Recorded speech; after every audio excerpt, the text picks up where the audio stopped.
Bonjour, c'est Nini des capsules découvertes de Nini.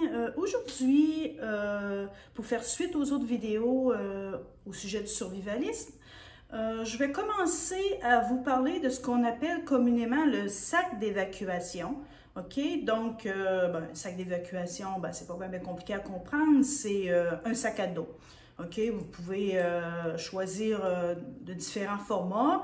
Mais je vous conseille surtout de quand même choisir un sac qui va tenir la route, je veux dire un sac de bonne qualité parce que vous allez devoir le porter, bien sûr, sous votre dos. Donc, si c'est un truc avec des petites bretelles très minces, des trucs comme ça, si jamais vous avez à évacuer dans des centres d'hébergement, quand il y a des cataclysmes ou des trucs comme ça, vous avez à porter quand même longtemps sur vous le sac à dos. Donc, c'est bien important d'avoir un sac à dos là, qui est quand même de bonne qualité. Pour la grandeur, ça dépend de vos besoins, si vous êtes un homme, une femme, ce que vous avez à porter, ou si vous êtes 2, 3, 4, si vous avez des enfants. Donc, c'est sûr que pour une personne seule, moi, je me dis un sac à dos d'une grandeur, disons, standard, c'est correct. Bon, c'est sûr qu'une femme, on a toujours un petit peu besoin de plus de choses, hein? Ça peut être des articles de toilette ou même un petit peu de maquillage, des trucs comme ça que souvent les hommes n'ont pas besoin. Donc ça, c'est des choses à tenir en compte quand vous préparez un sac d'évacuation. Maintenant, votre sac d'évacuation, c'est important de ne pas toujours l'utiliser. Je veux dire que si vous avez juste un sac à dos, que vous enlevez vos objets que vous avez placés dans votre sac, c'est pas vraiment une bonne idée. Donc, je vous suggère d'avoir 2 sacs à dos, un que vous utilisez pour vos randonnées et tout ça de façon régulière, ou pour aller à l'école ou au travail, et le sac d'évacuation que vous gardez dans votre chambre à coucher, dans le placard, prêt à être utilisé en cas de problème. Donc, un sac d'évacuation, moi, je vais commencer avec quelque chose qui est présent toujours dans mon sac, dans le fond du sac. C'est un petit four. Donc, je vais vous montrer qu'est-ce que c'est. Je pense que les militaires savent c'est quoi, parce que bien souvent, les rations militaires viennent toujours avec ce genre de petit four-là. OK, je vais vous montrer l'emballage. C'est à l'envers. Donc, ça, OK, bon, voilà. Donc, c'est simple. Ça fonctionne avec ce que j'avais déjà parlé, parce que si vous avez visionné ma vidéo d'avant, ou ce que je vous avais fait connaître, le fameux hibachi avec le charbon de bois, là. Ça c'est pour la maison, bien sûr, s'il y a des pannes d'électricité ou des trucs comme ça, mais on va trimballer un hibachi sur notre dos, hein, c'est très lourd et puis bon, c'est encombrant. Donc, bien souvent, dans les sacs d'évacuation aussi au Japon, ils suggèrent aux personnes d'avoir au moins un petit four portatif, OK, c'est très petit. Donc, ça s'ouvre comme ça, OK, bon, moi, je l'ouvre comme ceci. Ça, c'est le petit brûleur où ce qu'on met la petite pastille bleue, là, je ne sais pas ce que c'est un produit chimique, mais en tout cas, on allume ça, la petite pastille bleue, j'en ai pas avec moi là, parce que c'est emballé sous vide et puis je ne vais pas les utiliser si j'en ai pas de besoin. Donc, c'est ça, donc on met le petit brûleur ici, on met le produit, on l'allume et puis ça va brûler environ une quinzaine de minutes. Donc, on met une gamelle comme ça, donc vous pouvez faire chauffer soit de l'eau, ou un ragoût, vous savez, en sachet, là, les nourritures en sachet. Donc, c'est très bien. Donc, c'est sûr que dans votre sac d'évacuation, n'oubliez pas aussi des rations, c'est très important.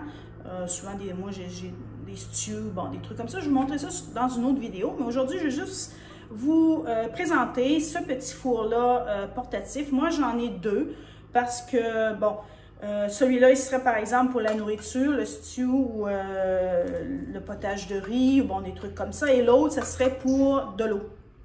Je pourrais aussi, avec de l'eau, juste verser ça sur des nouilles et puis, me débrouiller comme ça. Ça fait la job, comme on dit. Donc, j'en ai 2. Ça ne prend pas beaucoup de place. Donc, dans mon sac d'évacuation, j'ai 2 petits fours comme ceci. OK? Ça ne prend vraiment pas de place. C'est très petit.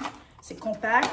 Ça se range très bien dans le fond du sac. 2 petits brûleurs comme ça, c'est pas gros. Et 2 gamelles, OK? Donc, généralement, si vous êtes en couple, il faut aussi que votre partenaire ait son sac d'évacuation. Et vous le garnissez de la même manière. C'est-à-dire 2 petits fours comme ça portatifs, 2 petites gamelles, c'est-à-dire au total 4, mais dans des sacs différents. Donc, moi, j'ai souvent utilisé ça aussi en camping. Je trouve que ça dépanne bien, puis ça prend pas de place dans le fond du sac, et puis c'est pas lourd du tout. Ça, c'est très important, parce qu'il faut penser aussi au niveau du poids. Donc ça, franchement, ça pèse quelques grammes. C'est vraiment pas lourd, et puis aussi le combustible chimique, là, ça pèse pas du tout, donc ça s'enfile très bien dans un sac à dos, et c'est pas ça qui va rendre votre cargaison très lourde. Souvent aussi en alpinisme, c'est souvent des trucs comme ça que les alpinistes utilisent pour les expéditions, soit à l'Everest, bon, des trucs comme ça, vous savez, ils doivent trimballer énormément de choses dans leur sac à dos, donc il faut toujours penser au poids, c'est très important. Donc si vous avez à évacuer, vous devez penser effectivement au poids.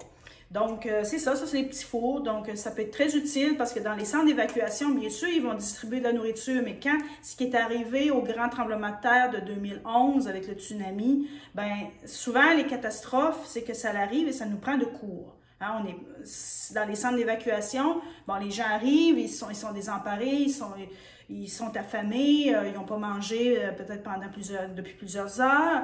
Donc, s'ils attendent la soupe populaire, des fois, ça peut prendre beaucoup de temps parce qu'il faut que l'équipe de sauvetage, les équipes qui sont là en place, s'organisent pour nourrir tout ce monde-là qui arrive en même temps.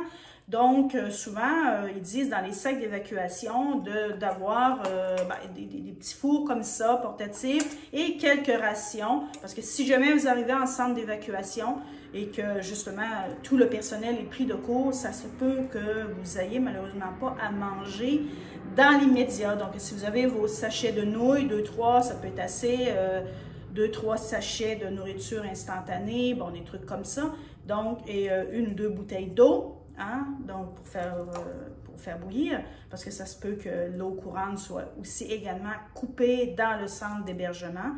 C'est arrivé à Tohoku durant le grand tremblement de terre, mais bon, ils se sont organisés très vite. Mais comme je dis, les Japonais, c'est des gens qui sont très, très pragmatiques, et ils savent s'organiser. Le survivalisme fait partie du quotidien de ces gens-là. C'est une tradition, c'est un savoir-vivre. Donc, si tu n'es pas survivaliste au Japon, les gens vont te regarder étrangement, puis ils vont te dire, écoute, tu devrais peut-être apprendre, parce que si jamais il arrive quelque chose, il ne faut pas compter, pas parce qu'ils sont égoïstes, mais parce que chacun pense à sa propre survie. Hein, donc, ils ne vont pas commencer disons, à t'aider. Donc, c'est très important de voir les choses telles qu'elles sont dans des situations comme ça. Et c'est pour ça que pour les Japonais, être organisé, c'est aussi anticiper, parce que le Japon, c'est un pays qui est situé dans une zone très dangereuse, très haut risque sismique.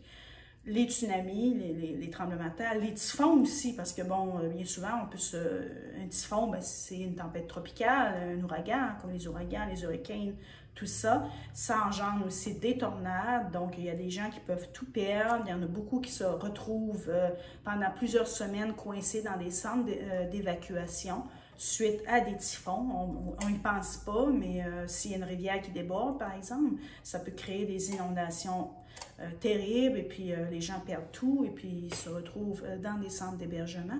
Donc, c'est pour ça que c'est très important d'avoir toujours un sac d'évacuation dans votre chambre à coucher, ou dans l'entrée aussi, peu importe, que ce soit dans l'entrée ou dans votre chambre à coucher. Donc, c'est important. Bon, c'est sûr que, bon, le Québec, la France, en France, il arrive quand même souvent des inondations, et il y a des séismes aussi dans le sud de la France. Donc, il y en a qui peuvent être quand même assez importants. Donc, je pense qu'il faut toujours anticiper. Et puis aussi, malheureusement, en France, c'est un autre type de survivalisme qui est en train de se créer, parce que vous avez des problèmes au niveau politique, au Québec aussi. Aux États-Unis, il y a des problèmes, je pourrais dire, on ne sait pas qu'est-ce qui peut vraiment arriver. Ici au Japon, on n'a pas ça vraiment à se soucier. Par contre, il y a le risque peut-être de conflit, parce qu'on est dans le Pacifique, proche de la Chine, proche de la Corée du Nord. Donc, une guerre, ça peut toujours être possible. Je ne dis pas que le Japon serait directement impliqué, mais les avions et puis, bon, les combats se feraient dans le Pacifique. Hein, donc, forcément, S'il arrive un problème avec la Corée du Nord ou avec la Chine, forcément, le Japon va être impacté et puis ça peut perturber aussi beaucoup de choses. On peut avoir des couvre-feux, on peut avoir, bon, il peut y avoir des bombes perdues aussi qui peuvent créer des désastres, on va être obligé d'évacuer. Donc ça, c'est à prendre en considération. Mais par exemple, aux États-Unis, même en France, au Québec, il y a toujours la possibilité peut-être, si je dis bien, si ça continue comme ça, peut-être une guerre civile. Donc, une guerre civile, ben, on sait ce que ça engendre. Donc, c'est peut-être penser aussi, selon le pays où vous habitez, peut-être aussi d'anticiper ces choses-là, parce que, bon, on dit toujours, Fontaine, je ne bois jamais de ton eau, mais on ne sait jamais. Le Japon, je dis bien, une guerre civile, ça serait plutôt rare, parce que, bon, politiquement parlant, c'est stable. Mais bon, ce qui se passe aux États-Unis, surtout les États-Unis, disons que, puis bon, l'Australie aussi, Québec, France, ben, on ne sait jamais. Donc, anticipez et protégez-vous. Sans tomber dans la paranoïa. On doit vivre l'instant présent, c'est une chose très importante. Et moi, je tiens à mettre en garde aussi contre les charlatans. Et ça pullule sur les réseaux sociaux de charlatans. Il y en a même qui vendent des cotisations, hein? En tout cas, il y en a un là, qui parle de royaume. Bon, royaume, forcément, il y a un roi. Donc, la personne, ça veut dire qu'elle veut s'auto-proclamer roi dans son royaume, bonne cœur. Bon, elle fait payer des cotisations aux gens. Bon, la personne se dit survivaliste, mais ces gens-là donnent une mauvaise image, justement, aux survivalistes qui sont sérieux et qui veulent vraiment aider les gens gratuitement avec des conseils pragmatiques, des conseils qui sont utiles. Mais ces gens-là, ben, ils vendent du rêve, ils jouent sur la peur des gens. On leur dit qu'il va avoir forcément un effondrement, une guerre civile, alors que la guerre civile, c'est juste une hypothèse. Moi, je n'ai jamais dit qu'il allait avoir une guerre civile au Canada ou en France ou même aux États-Unis. Mais c'est une possibilité. Mais là, des gens qui commencent à surfer sur ça en vendant des cotisations genre à 20 € ou 30 $ par mois pour s'assurer une place dans un bunker, ben écoutez, là, c'est un peu les prémices d'une secte. Hein. Moi, bon, au Québec, je me souviens de l'histoire de la secte de Moïse, qui était justement... je pourrais dire, si on pourrait dire ça, entre guillemets, un mauvais survivaliste. Bon, lui, il voulait vivre dans la nature et puis retourner aux sources. Et bien, bon, lui, il surfait aussi sur la religion parce que c'était l'époque, ça avait commencé dans les années 70. Et puis bon, pendant les années 70, il y avait comme une espèce de renouveau. Les gens se tournaient vers toute la spiritualité, des trucs comme ça. Donc, le mec, il a surfé sur cette vague-là de la religion et... de la spiritualité pour aller justement chercher des adeptes. Parce que, bon, à l'époque, on ne parlait pas vraiment d'effondrement et puis de trucs comme ça. C'était plus, bon, le retour vers la nature, bon, ces choses-là. Donc, lui, il a saisi l'opportunité et puis il s'est fondé une secte. Hein, et puis, il s'est en allé carrément dans le bois. Et puis, je vous suggère de faire vos propres recherches là-dessus. La secte de Moïse. Et puis, bon, il y a eu des atrocités. Il y avait un harem, hein. Il prenait les femmes, là, et puis il s'était autoproclamé le roi, lui aussi. Et puis c'était son royaume, et puis il y avait plein de femmes autour de lui, il les battait, il les privait de nourriture, les enfants à l'inceste, en tout cas, c'était de la conséquence. C'est-à-dire, ils se reproduisaient là, ensemble. Là. Écoutez, sinon, c'était vraiment le gros bordel. Donc, moi, ces trucs-là, je me méfie de ça, et c'est pas du tout ce genre de survivalisme-là que je me tourne et je ne veux rien savoir de ça. Je suis anti-sec, j'ai peur de ça comme tout et puis je connais les dangers de ça. Écoute, j'ai fait de la psychologie, j'ai étudié en psychologie, bon, des trucs comme ça. Je connais très bien le processus ici que les gourous peuvent utiliser ou utilisent sur leurs victimes. Donc, il faut faire très attention à ça. Eux, ce qu'ils veulent, c'est pas compliqué, c'est le pouvoir, c'est nourrir leur ego. C'est l'argent aussi, parce qu'il y a toujours de l'argent là-dedans. Donc, moi, je me méfie quand il y a des personnes qui, justement, demandent de l'argent ou chargent des cotisations mensuelles ou, bon, peu importe, qui demandent de l'argent, quoi, et qui promettent mer et terre aux gens qui vont suivre leurs directives. Moi, je ne demande rien. Je ne demande aucun argent. Tout ce que je demande, c'est un petit pouce bleu une fois de temps en temps, ça fait du bien parce que ça aide à répertorier ma vidéo. Un abonnement, je veux dire un like et vous abonner à ma chaîne, mais c'est gratuit. Donc, les conseils que je vous les donne gratuitement. Et puis, c'est pour, si ça peut aider quelqu'un, si ça peut aider des gens, même si ça peut vous aider à sauver votre vie, ben moi, ça me fait plaisir et c'est comme ça c'est pour ça que je fais aussi souvent des petites vidéos comme ça. Donc, partager mes connaissances, partager ce que je sais avec les autres de façon altruiste, de façon amicale. Et je n'attends absolument rien de vous au niveau monétaire. Tout ce que j'attends, c'est du support, c'est... vous faites circuler ma vidéo, vous me faites connaître. Donc moi, à ce moment-là, je vais être très contente, mais comme je veux aussi aider les gens, ben, je préfère vous mettre en garde contre ce type de survivalisme-là, qui est en train de donner une très mauvaise image au survivalisme en général, ce que moi, je ne veux pas du tout. Et bon, c'est comme aussi ce qu'on appelle, entre guillemets, les complotistes, là. Donc, on a le droit de se poser des questions sur ce qui se passe présentement dans le monde. Mais là, il y a des gens qui pondent des trucs qui n'ont ni queue ni tête et qui donnent une très mauvaise image aux vrais lanceurs d'alerte. Donc, bon, ça tombe dans les délires je veux dire, d'extraterrestres ou bon, de reptiliens ou bon, des trucs comme ça ou bon...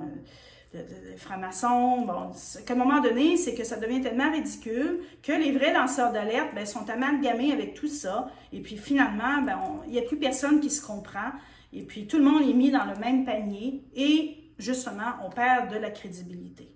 Donc, ça s'en vient aussi pour, au niveau des survivalistes en général, c'est que si on se déclare survivaliste, ben les gens vont dire « Ah ouais, c'est ça, peut-être que tu es dans une secte ou tu veux t'isoler du reste du monde ou tu crois à l'effondrement total du système ou bon, des trucs comme ça, alors que c'est pas du tout la réalité. Le vrai survivalisme, c'est pas ça du tout, c'est pas s'isoler du monde, au contraire, c'est de vivre avec les gens, mais en étant autonome. Je veux dire, autonome, ça ne veut pas dire d'aller vivre dans la forêt ou dans un bunker. Ça ne veut pas dire ça du tout. Ça veut dire que s'il arrive quelque chose, tu ne vas pas aller demander la charité aux voisins, un peu comme la cigale et la fourmi. C'est ça le survivalisme et c'est comme ça que je le vois, moi, de mon côté. Donc, j'ai jamais pensé, j'ai jamais anticipé qu'un jour, j'allais aller m'isoler dans le bois ou que j'allais aller m'isoler dans un bunker. Et vivre en communauté avec des gens en communauté fermée. S'il arrive quelque chose, s'il y en a un qui dit jaune, ben là, c'est quoi qui arrive, hein? Bon, il faut être réaliste aussi, là. Écoute, les gens sont bisounours. Et puis, ils vont dire, ah, ouais, on va vivre en communauté, ça va être beau, ça va être le peace and love, tout le monde va s'aimer. Oh, non. Croyez pas du tout à ça, hein. La majorité de ces sectes-là ou de ces groupes-là, après quelques jours, il y en a toujours un qui dit jaune, il y en a toujours un qui veut s'élever au-dessus des autres, se proclamer le chef. Et quand ça arrive, ben, c'est là justement que tout part en vrille. Et là, c'est là qu'il y a il peut y avoir des mutineries, il peut y avoir des viols collectifs, de l'inceste sur les enfants, toutes sortes de choses, hein, même des meurtres, hein, ceux qui vont vouloir peut-être s'enfuir, ben, il risque probablement de se faire tirer une balle dans la tête, hein, c'est ce qui risque d'arriver. Donc, moi, c'est ce que je pense de ces trucs-là, sans être dramatique. Je connais, mes études de psychologie me l'ont bien enseigné, tout ça, la nature humaine, l'ego aussi, c'est toutes des choses que je connais, et je connais le fonctionnement de l'être humain.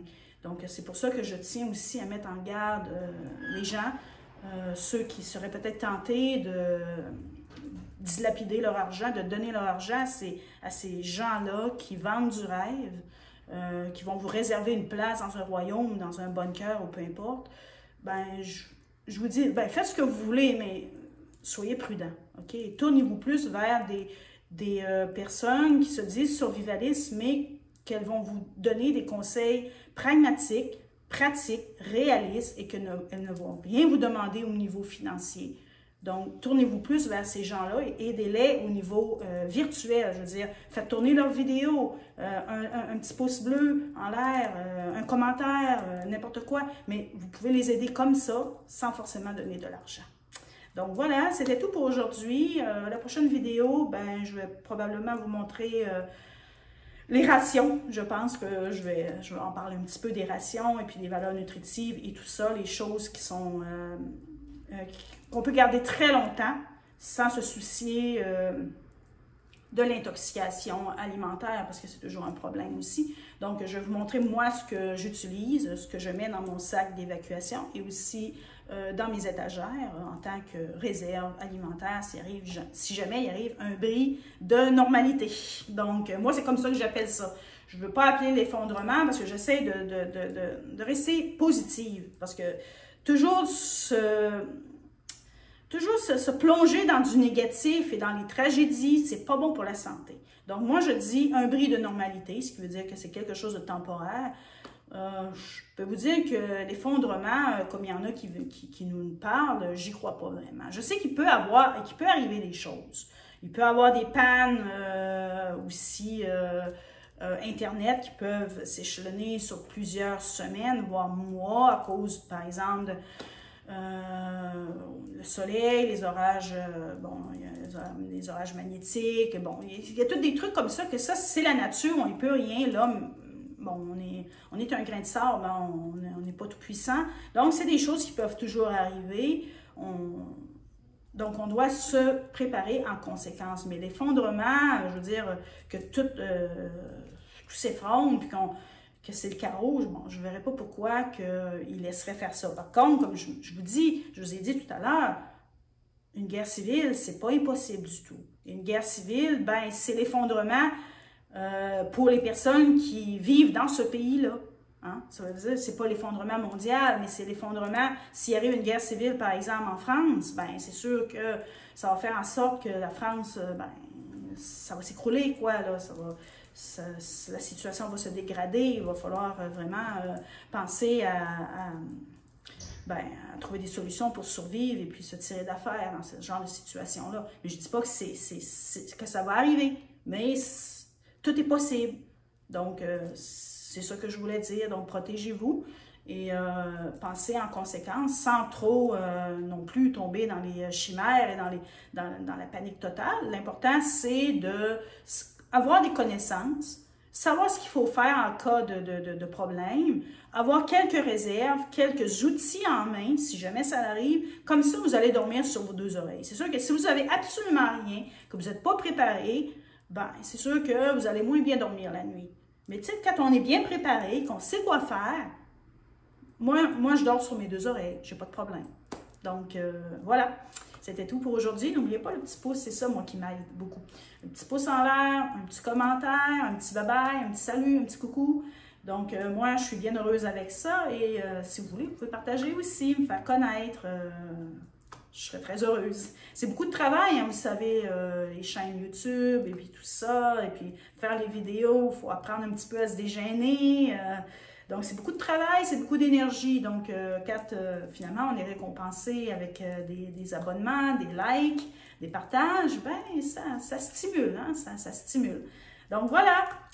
Au revoir et à la prochaine.